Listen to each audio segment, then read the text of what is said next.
sur RMC Sport face à Chelsea. Salut Riyad, merci beaucoup d'être avec nous. On a choisi le jour parfait, il fait un temps magnifique à Manchester, on ne pouvait pas tomber mieux là. Ouais, c'est comme je disais juste avant, c'est un miracle là aujourd'hui qui fait beau. Non, c'est pas une coïncidence, c'est normal, c'est parce que tu es avec nous dans PL Live. Déjà, on va parler de ce titre de champion. Riyad, petit clin d'œil du destin, c'est Leicester qui vous a offert ce titre de champion. C'est pas magnifique ça? Ouais, c'est un beau petit clin d'œil.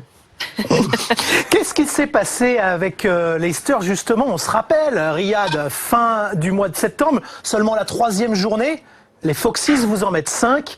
Le début de saison est un peu galère. Est-ce que tu t'es dit on est parti pour faire une saison beaucoup plus difficile que prévu? Peut-être après l'échec de Ligue des Champions. 5-2 après 3 journées, ça la fout mal. Non, je pense que c'est sûr que ça nous avait fait mal cette défaite. Mais moi j'ai toujours été très confiant par rapport à notre saison. Je l'ai toujours dit même depuis le début. Je pense qu'on n'avait pas fait de préparation. On n'avait fait qu'une semaine de préparation. Sans véritable match pour se préparer. Donc je pense que cette défaite, elle faisait partie du parcours. Moi, je pense qu'il fallait encore plus de matchs pour entrer dans notre saison et c'est ce qu'on a fait après. Riyad, si je vous dis le 27 mai 1987, ça vous dit quelque chose ou pas du tout? Ouais, 87, je pense que c'est pas quand Porto, Madjer, ils avaient gagné la Coupe d'Europe. C'est ça, exactement, c'est ça. C'est le but de Rabat Madjer qui gagne la Champions League avec Porto.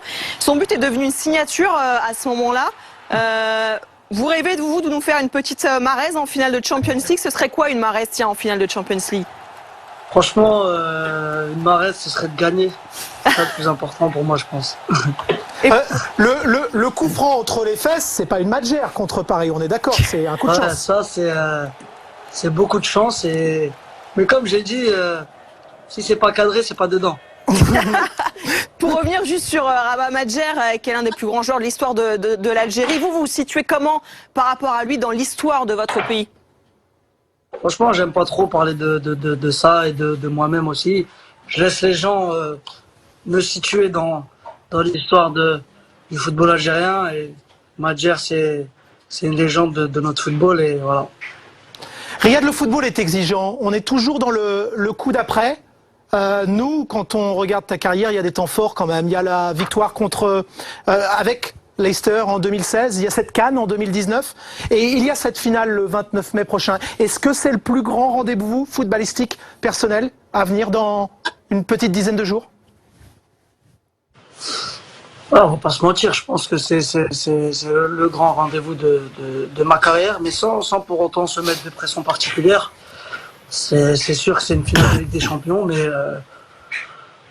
c'est un très grand rendez-vous. C'est le plus grand rendez-vous des carrières de tous les joueurs de football. C'est tout le rêve de tous les joueurs de football. Donc, ouais.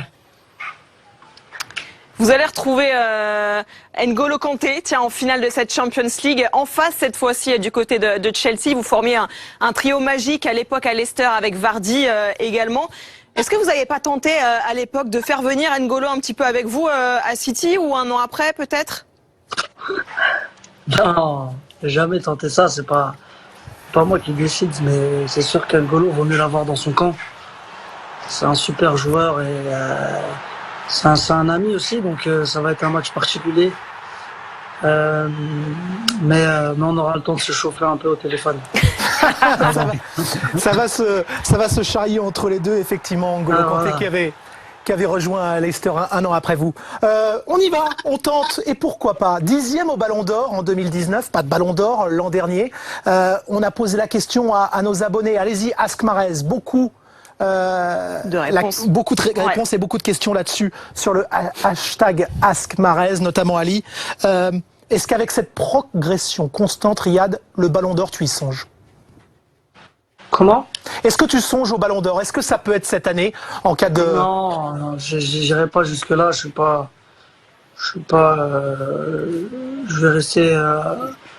vais rester concentré sur essayer de gagner la finale déjà avec beaucoup d'humilité. Je suis pas là à me croire au Ballon d'Or etc. Mais bon, voilà, on va jouer les matchs, on va essayer de faire la différence pour aider l'équipe et après on verra. On va établir, Riyad, une petite connexion entre gaucher tout de suite dans Play Live. C'est un Gaucher, moment... gaucher quand même. Ah, mais oui, mais... Riyad, je pense il a un qu'il pied avait, gauche. il avait les deux pieds, il avait les deux pieds. T'es pas mal aussi des deux pieds, Riyad. Hein, donc, On te laisse dans les mains de Manu Petit, tiens. en tout cas, Riyad, je suis très très content que tu aies accepté notre invitation parce que je suis ta pas de progression problème. depuis ton départ du Havre. Moi, je suis normand, j'ai failli signer au Havre également. Et je trouve que tu franchis des paliers à vitesse grand V, année après année. Et je trouve, déjà, je suis un très grand admirateur du joueur, mais je suis encore plus admirateur de la personne que tu es. Je trouve que dans ta communication, dans ta prestance, hors terrain, mais également sur le terrain, je trouve que tu es un exemple pour beaucoup. Merci, c'est gentil. Mais là, c'était terminé hein, pour les fleurs. Non, en fait, Riyad, on a des points communs tous les deux. Ah bon? Oui, t'as gagné plus de Premier League que moi en Angleterre, mais on est gauchers tous les deux. Mais dans ma vie privée, j'ai eu un drame qui m'a touché très jeune et qui m'a accompagné durant toute ma vie, qui m'accompagne encore aujourd'hui. Et je sais que certainement tu voudras pas en parler, mais je reste persuadé qu'à chaque fois que tu rentres sur un terrain, je pense que tu joues aussi pour certaines personnes.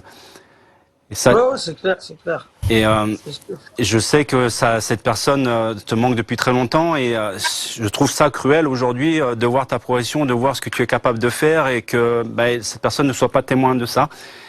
Et je voulais savoir si ça avait été justement ta motivation à chaque fois que tu rentrais sur un terrain. Est-ce que ça te servait justement pour aller au-delà de tes propres limites? Ouais, je pense que ça, depuis que c'est arrivé, depuis la mort de mon père en 2006, je pense que tout ce que je voulais entreprendre dans ma vie, ça a été une source de motivation, ça a été d'aller chercher les choses pour lui. Et je pense que ouais, c'est un peu dommage qu'il soit pas là pour regarder tout ce qui se passe maintenant, mais bon, je pense que de là-haut, je suis persuadé qu'il te voit de là-haut. Ouais, je pense. Bon, ça c'était une petite question sur un peu privé, mais je vais plus m'orienter maintenant sur des questions plus sportives. Est-ce que les titres que tu gagnes avec Manchester City, notamment celui-ci, après une saison compliquée, comme tu l'as dit, est-ce que ça a une meilleure saveur que le titre que tu as gagné avec Leicester? Le truc, c'est que le titre de Leicester, c'était le premier titre que j'ai vraiment gagné, et surtout avec une équipe qui était vraiment pas programmée pour gagner ces choses-là, pour être en haut du tableau. Donc le titre de Leicester, ça restera toujours avec une saveur particulière. Maintenant, avec City, je pense que là où c'est particulier aussi, c'est que c'est vraiment pas facile de gagner la Première Ligue. Avec la concurrence qu'il y a maintenant, depuis 4-5 ans, Liverpool, City, Chelsea, United, c'est vraiment du très très lourd et chaque année ils veulent gagner, chaque année ils sont là, ils nous poussent. L'année dernière, Liverpool, ils nous ont repris notre titre et on était vraiment pas contents, on était vraiment tristes et ça nous a vraiment poussé à cette année à le reprendre. Donc je pense que ça a une autre saveur, mais c'est aussi très particulier parce que faut vraiment aller les chercher ces titres de Première Ligue maintenant. En tant qu'ailier droit virevoltant, tu es un poison pour les défenses. Le fait de jouer son numéro 9 cette année, est-ce que ça a été un problème, un handicap pour toi? C'est vrai qu'il fallait s'habituer un peu parce que moi c'est vrai que j'ai l'habitude d'essayer de dribbler, de frapper ou de centrer. Mais bon, quand on dit qu'on joue son numéro 9, c'est pas forcément qu'il y a personne. Le but, c'est vraiment d'attirer l'adversaire et après de vraiment finir à 4-5 joueurs dans la surface. C'est vrai qu'il n'y a pas de véritable attaquant de numéro 9, mais je pense qu'on est habitué à jouer comme ça. Et voilà, quand j'arrive dans la surface, aux abords de la surface et que je regarde dans la surface, il y a toujours 2-3 joueurs au moins qui font les appels et c'est ce qu'on travaille à l'entraînement.